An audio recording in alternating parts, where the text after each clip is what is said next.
Since passage of Prop 2, thousands of patients have benefited from legal protections for using their medical cannabis. And since then, we've continued working to improve the program.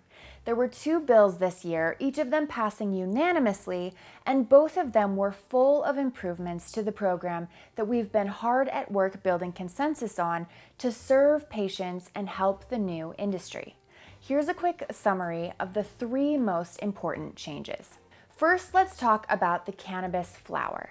Prop 2 opponents wanted to ban it completely, but we were able to negotiate to keep it legal, albeit in blister packs that were rightly considered awkward, costly, and unnecessary. This form of packaging was meant to address 2 problems. Prop 2 opponents wanted the cannabis to be in consistent sizes to help with dosing, and they wanted a way to distinguish between cannabis flower bought in a dispensary versus what's bought on the black market. But in the past few months, we've been meeting with a variety of stakeholders to make the case for moving away from blister packs, and now that has happened, the industry can use glass or plastic containers, which help preserve the integrity of the product and make sure patients don't mishandle their medicine.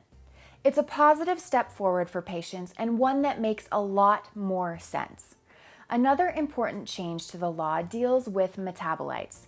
When a person consumes cannabis, they might be impaired for a short time, but the inactive metabolite lingers in the fatty tissue of their body for up to a month.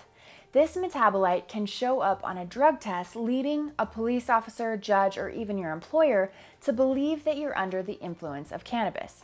Previously, Utah law has said that a driver who has any drug metabolite in their body, even if they weren't impaired while driving, is a criminal. However, the new law no longer punishes people with an inactive cannabis metabolite.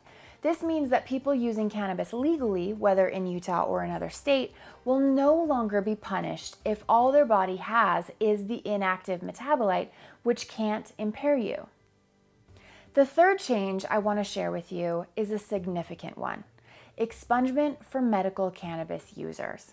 While passing Prop 2 was a huge step in the right direction, there were quite a few people who in years past had been using cannabis medicinally, but illegally, and they were caught. The new law opens up a path forward for patients such as these to clear their criminal record by showing that they had a qualifying condition at the time they were arrested or cited.